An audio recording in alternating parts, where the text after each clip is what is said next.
নমস্কাৰ বন্ধু বান্ধৱীসকল কলপুছ ক্ৰিয়েশ্যনৰ এটা নতুন ভিডিঅ'লৈ সকলোকে স্বাগতম জনাইছোঁ।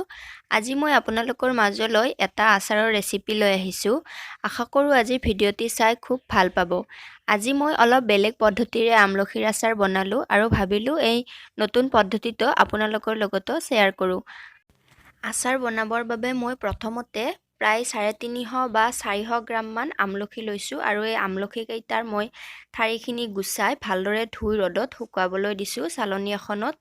আৰু আমলখি কেইটাৰ পৰা একেবাৰে পানীটো নোহোৱা হোৱালৈকে এইখিনি শুকাই লৈছোঁ। তাৰপিছত আপোনালোকে ভিডিঅ'ত দেখাৰ দৰে মই আমলখি কেইটাৰ ওপৰত এনেদৰে কটাৰী এখনেৰে সৰু সৰুকৈ কাটি দিছোঁ। এনেদৰে সৰু সৰুকৈ কাটি দিলে আমলখিখিনিৰ ভিতৰত নিমখ তেল মছলাখিনি সোমাই যায়, আচাৰখিনি খাবলৈ খুব সোৱাদ লগা হয়। কেইটা আমলখিৰ ওপৰতে এনেদৰে সৰু সৰুকৈ কাটি লোৱাৰ পাছত ইয়াত মই প্ৰায় 3 চামুচ বা 2 চামুচমান নিমখ দিছোঁ আৰু 1 চামুচ হালধি দিছোঁ আৰু প্ৰায় 3-4 চামুচমান ইয়াত মই ভিনেগাৰ দিছোঁ। আপোনালোকে নিমখ হালধি আৰু ভিনেগাৰখিনি নিজৰ অনুমান অনুযায়ী দি ল'ব পাৰিব। তাৰপিছত মই এই গোটেইখিনি ভালদৰে লৰাই দিছোঁ। ইয়াৰ পিছত মই কেইটামান পকা জলকীয়া লৈছোঁ আৰু পকা জলকীয়া কেইটাও আচাৰখিনি দি দিছোঁ। পকা জলকীয়া মই অলপ কম পৰিমাণে দিছোঁ কাৰণ পিছত ইয়াত আৰু মই জলকীয়াৰ গুড়ি দিম। আপোনালোকে নিজৰ সোৱাদ অনুযায়ী জলকীয়াটো দিব পাৰে। এই গোটেইখিনি ভালদৰে লৰাই দিয়াৰ পাছত ঢাকনি মাৰি 2 দিনৰ কাৰণে ৰাখি দিছোঁ আৰু আপোনালোকে ভিডিঅ'ত যি দেখিছে এইখিনি সম্পূৰ্ণ 2 দিনৰ পাছৰ দৃশ্য। দেখিছে যে আমলখিখিনি যথেষ্ট কোমলি গৈছে, ইয়াত এটা ৰংচুঙা বৰণ আহি গৈছে। এতিয়া মই এই আমলখিখিনি আকৌ এবাৰ ৰ'দত শুকুৱাবলৈ দিম কাৰণ ইয়াত কিবা বেক্টেৰিয়া লাগি যাব পাৰে বা ইয়াৰ অলপ পানীটোও যাতে শুকাই যায় তাৰ কাৰণে ৰ'দত শুকুৱাই ল'ম। আৰু এতিয়া মই মছলাখিনি ৰেডি কৰিম। মছলাৰ বাবে মই প্ৰথমতে জিৰাৰ গুড়ি 1 চামুচ লৈছোঁ, তাৰপিছত ধনিয়া 1 চামুচ লৈছোঁ। জিৰাখিনি আগতে গুড়ি কৰি থোৱা আছিল বাবে গুড়ি লৈছোঁ। তাৰপিছত শুকান জলকীয়া কেইটামান দিছোঁ, তাৰপিছত 1 চামুচ চব গুটি দিছোঁ আৰু 1 চামুচ মিঠি গুটি দিছোঁ। এয়া মই ফুৰণৰ পৰা লৈছোঁ বাবে চব গুটি আৰু কালজিৰা মিক্স হৈ আছে। তাৰপিছত কেইটামান জালুক দিছোঁ আৰু আধা চামুচতকৈও কম কালজিৰা দিছোঁ। কালজিৰাখিনি গুড়ি কৰি নিদিওঁ বাবে জিৰা গুড়িৰ লগত থৈছোঁ। তাৰপিছত মই প্ৰায় 3 চামুচমান সৰিয়হ লৈছোঁ। ইয়াত বগা সৰিয়হটো ল'ব পাৰিলে ভাল, কিন্তু বগা সৰিয়হ নাই বাবে মই ক'লা সৰিয়হকে দি দিছোঁ। তাৰ পাছত এই গোটেই মছলাখিনি মই কেৰাহী এখনত অলপ গৰম কৰি ল'ম। মছলাখিনি একেবাৰে ভাজিব নালাগে, বেছিকৈ ভাজিলে তিতা তিতা লাগিব পাৰে। যাতে গুড়ি কৰিব পাৰি সেইবাবে অলপ গৰম কৰি লৈছোঁ। আৰু এটা কথা, আজিৰ এই আচাৰবিধ আপোনালোকে আমলখিখিনি সিজাই লৈও বনাব পাৰে, কিন্তু সিজাই লৈ বনালে আমলখিৰ ভিটামিনখিনি গুচি যোৱা যেন অনুভৱ হয়। আমি সকলোৱে জানো যে আমলখিত প্ৰচুৰ পৰিমাণে ভিটামিন চি পোৱা যায় আৰু আমলখি আমাৰ স্বাস্থ্যৰ কাৰণে খুব উপকাৰী।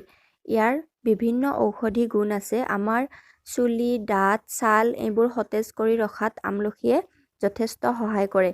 লগতে মূৰৰ বিষ, বমি ভাৱ, পেটৰ অসুখ বা গেছ এইবোৰ দূৰ কৰি মুখত ৰুচি অনাতো সহায় কৰে। এয়া মই মছলাখিনি ভাজি গুড়ি কৰি ল'লোঁ আৰু মছলাখিনি একেবাৰে গুড়ি কৰা নাই, অলপ গোটা গোটা হৈ থাকিলে আচাৰৰ মছলাখিনি খাই ভাল লাগে। আৰু এই আগতে গুড়ি কৰি লোৱা জিৰা গুড়িখিনিৰ সৈতে গোটেই মছলাখিনি মিক্স কৰি ল'লোঁ। আৰু মই এইফালে ৰ'দত শুকুৱাবলৈ দিয়া আমলখিখিনি লৈ আহিলোঁ।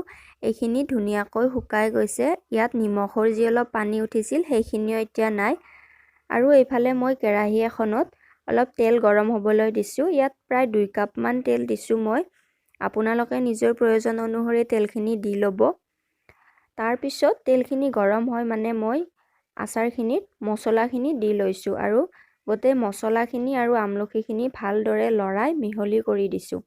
তাৰপিছত গৰম কৰি লোৱা তেলখিনিও আচাৰখিনিৰ ওপৰত দি ভালদৰে আকৌ এবাৰ লৰাই দিছোঁ। এইখিনিতে আৰু এটা কথা যে আপোনালোকে যদি বিচাৰে ইয়াৰ গুটিখিনি এৰুৱাইও আচাৰ বনাব পাৰে, তেতিয়া আচাৰখিনি সোনকালে কোমলি যাব আৰু সোনকালে খাব পৰা হ'ব। কিন্তু এনেদৰে গুটিৰে সৈতে বনালে গুটিটো চুপি খাই ভাল লাগে, সেইকাৰণে মই গুটিখিনি ৰাখি দিছোঁ। এতিয়া মই ইয়াত প্ৰায় আধা কাপমান ভিনেগাৰ দিছোঁ আৰু ভিনেগাৰখিনি দিয়াৰ পিছত আচাৰখিনি আকৌ এবাৰ ভালদৰে লৰাই দিছোঁ, গোটেইখিনি যাতে মিহলি হৈ যায়। এতিয়া মোৰ আচাৰখিনি সম্পূৰ্ণ ঠাণ্ডা হৈ গৈছে আৰু দেখিবলৈ কিমান ধুনীয়া হৈছে দেখিছেনে মোৰটো দেখিয়ে জিভাত পানী আহি গৈছে আপোনালোকৰ বাৰু খাও খাও লাগিছেনে কমেন্ট কৰি জনাবচোন তাৰপিছত মই এই আচাৰখিনি এটা গ্লাছৰ বটলত ভৰাই লম তাৰ বাবে মই গ্লাছৰ বটল এটা ভালদৰে ধুই ইয়াৰ পানীখিনি শুকুৱাই লৈছো আৰু এতিয়া এইখিনি বটলটোত ভৰাই লম আৰু এতিয়া এইখিনি ভালদৰে ৰ'দত দি থাকিলে এসপ্তাহ বা 10 দিনৰ পাছত খাবলৈ বেছি ভাল লগা হ'ব কিন্তু কিবা কাৰণত ৰ'দত দিব নোৱাৰিলেও এই আচাৰবিধ কেতিয়াও বেয়া হৈ নাযায় গতিকে বন্ধু-বান্ধৱীসকল আজিৰ ভিডিঅ'টি চাই যদি ভাল পালে তেতিয়াহলে এটা লাইক কৰি দিব আৰু যদি আজি মোৰ চেনেলত নতুনকৈ ভিডিঅ' চাই আছে তেতিয়াহলে মোৰ চেনেলটো সাবস্ক্ৰাইব কৰি কাষত থকা বেল আইকনটো প্ৰেছ কৰি থব